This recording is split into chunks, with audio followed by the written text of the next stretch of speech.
A pivotal day in New York's recovery, May 19th, with the loosening of key capacity restrictions. The limit for large-scale social gatherings at venues increases to 250 indoors, 500 outdoors.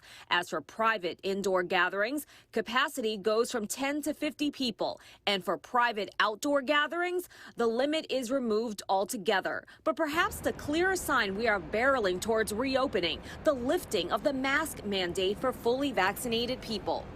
You've got to exercise caution, and I think that's what a lot of people are going to do. They're going to keep wearing masks any time that they feel it's appropriate. While Governor Cuomo announced New York State is adopting the new CDC recommendation, New York City can institute its own mask requirement. The mayor says they'll make adjustments if the numbers rise. Starbucks, CVS, Target, and Costco, businesses that have said you can drop the mask. Given all the city has gone through during the pandemic, it's no surprise we found New Yorkers who say they will remain masked up, at least for now. But if I'm in a crowded environment and I don't know who has been vaccinated or not, I wear my mask. But for some parents, they feel it's more complicated. While the new CDC masking recommendation was welcome news, it doesn't provide direct guidance for children 11 and under, the only age group currently ineligible for the vaccines. If your child is healthy and you know that the people that you're with have been vaccinated, I think it is safe to take off your child's mask.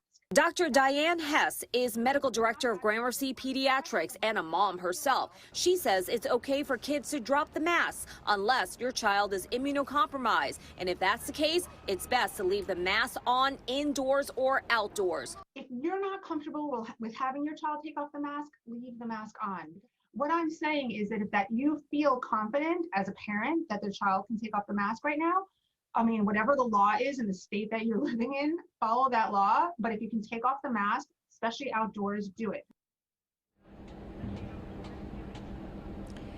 And Dr. Hess also tells us that COVID rates in children, infection rates, they've been much lower than that of adults, and children have generally fared better as well when it comes to COVID versus COVID in adults. Now, also another big step in the reopening of New York City. Starting tomorrow, the new seating rules go into effect at both Citi Field and Yankee Stadium, meaning there will be one section for vaccinated people and another section for unvaccinated fans. As for here at MSG, indoor venues like this, the seating capacity goes up from 10% to 30%. So all steps point to this reopening that we seem to be heading straight towards. We're live tonight outside the Garden. I'm Shirley Chan, Pix 11 News.